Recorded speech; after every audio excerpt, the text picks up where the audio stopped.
হ্যাঁ,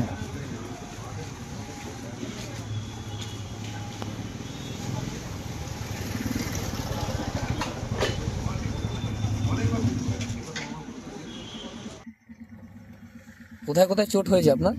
আমার হাতে হয়েছে, আমার বুকেও লেগেছে, শ্বাস নিতে কষ্ট হচ্ছে আমার পেটেও লেগেছে, আমার হাঁটুতে মেরেছে। কি দিয়ে মারধর করলো? ওরা ফেলে দিয়ে নিজে দিয়ে ইচ্ছে মতো মেরেছে, যেমন খুশি মেরেছে। মানে রাস্তায় ফেলে? রাস্তায় ফেলে। কতজন ছিল? ওরা 4-5 জন ছিল, আমি একা ছিলাম। প্রতিবাদ করাতেই কি মারধর? হ্যাঁ, আমি শুধু বলেছি একটা গ্রামে একদিকটা জল যাচ্ছে আর একদিকটা জল যাচ্ছে না কেন, সেটা কি আমাকে বলবে একটু, এটুকুই বলেছি। কে মারধর করলো? উপপ্রধান?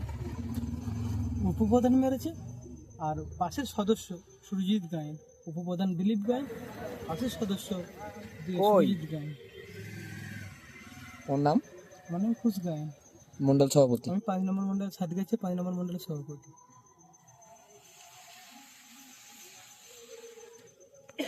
না, অভিযোগ জানাতে এসেছি যে বিষয়টা আজকে যেটা হয়েছে অত্যন্ত ন্যক্কারজনক ঘটনা, যেটা চারিদিকেই ঘটছে। আমাদের সাতগাছিয়া বিধানসভার অন্তর্গত 5 নম্বর মণ্ডলের সভাপতি কুশ গায়েনের ওপর যে অত্যাচার হয়েছে, অত্যাচারটা কী নিয়ে আজকে আমরা সবাই জানি যে ঘর ঘর যে জল পৌঁছাচ্ছে আমাদের মোদি সরকারের প্রকল্প, প্রত্যেকটা বাড়িতে জল দেওয়া হচ্ছে, জল মিশন, জল জীবন। কিন্তু আমরা যেহেতু পশ্চিমবঙ্গে বাস করি, এখানে তৃণমূলের সরকার, এই তৃণমূল সরকার পঞ্চায়েতের মাধ্যমে এর টাকাটা বরাদ্দ করেছে কেন্দ্রীয় সরকার। তো এই জল পাওয়ার অধিকার প্রত্যেকের। তাই এই জল কেন যাচ্ছে না ওই নির্দিষ্ট বুথে, যে বুথে মণ্ডল সভাপতি থাকে সেখানের কিছু পরিবার পেয়েছে, হয়তো সেই পরিবারগুলো তৃণমূল করে, আর বেশিরভাগ পরিবারকে এই জল থেকে আটকানো হয়েছে। তা মণ্ডল সভাপতি হিসাবে, ওখানকার সাধারণ অভিভাবক হিসাবে, প্রধানমন্ত্রীর জল বিজেপির কার্যকর্তা হিসেবে সে প্রশ্ন করেছিল কেন জল এখনো পর্যন্ত দেওয়া হচ্ছে না। যে কন্ট্রাক্টর কাজ করছে সেও তৃণমূলের আশ্রিত।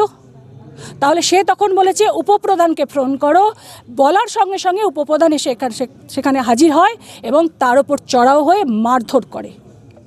তো স্বাভাবিকভাবে এই মারধরের এতে সে নিজেকে আত্মরক্ষা করবে, সেজন্য সে আত্মরক্ষার তাগিদে তাকে ঠেলাঠেলি করেছে।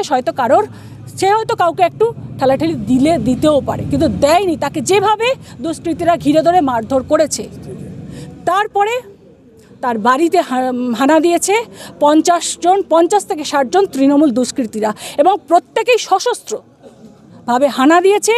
এবং অত্যন্ত দুঃখের বিষয়, একজন অন্তঃসত্ত্বা স্ত্রী, তার স্ত্রী অন্তঃসত্ত্বা, তাকে পেটে লাথি মেরে এবং বাচ্চাটিকে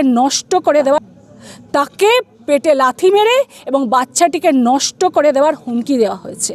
তার একটা ছোট্ট ভাইপো, 6 বছরের ভাইপো, তাকে গলা টিপে খুন করার চেষ্টা করা হয়েছে। তার 11 বছরের মেয়েকে তাকে বলাৎকার করার হুমকি দেওয়া হয়েছে। তার দাদাকে মারধর করা হয়েছে এবং বলা হয়েছে যে আজকে রাতে তার বাড়িতে বোমা ফেলা হবে। তো এটা আমরা কোন রাজ্যে বাস করছি? ন্যায্য অধিকার আদায়ের জন্য যদি এই কথা শুনতে হয়, যেখানে জল জীবন, জল মিশন জানি প্রত্যেকটা বাড়িতে সবাইকে দিতে হবে, সেখানে এটা আমরা কোন জায়গায় বাস করছি?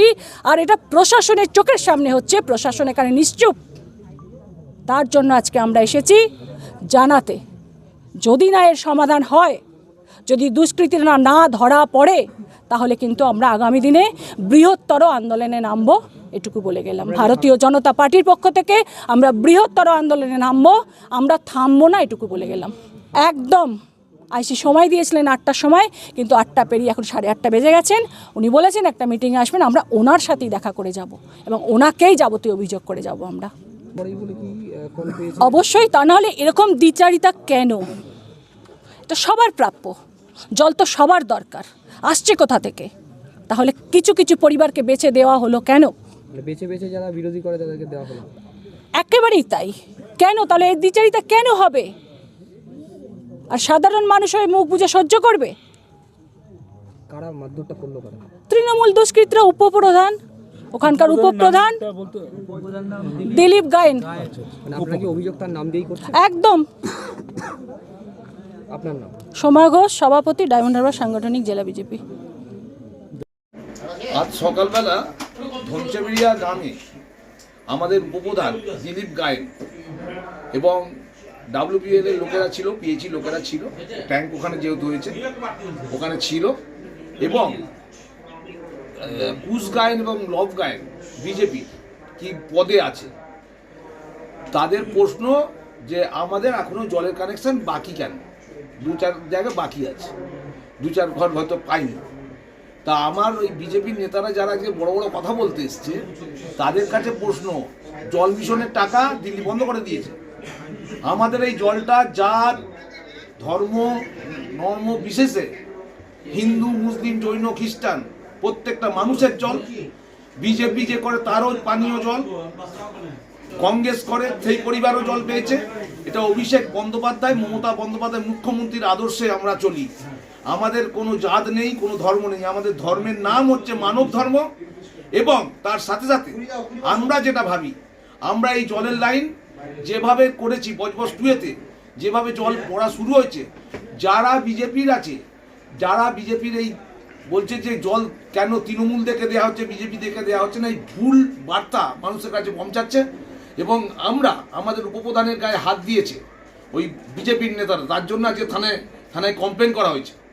এবং আজকের যারা বিজেপির নেতারা এসে বড় বড় কথা বলছে তাদের কাছে আমার প্রশ্ন, জল মিশনের টাকা বন্ধ কেন, পিএইচির টাকা বন্ধ কেন, পশ্চিমবাংলাকে ভাতে মেরে দেবেন, জলে মানুষকে জলও খেতে দেবেন না।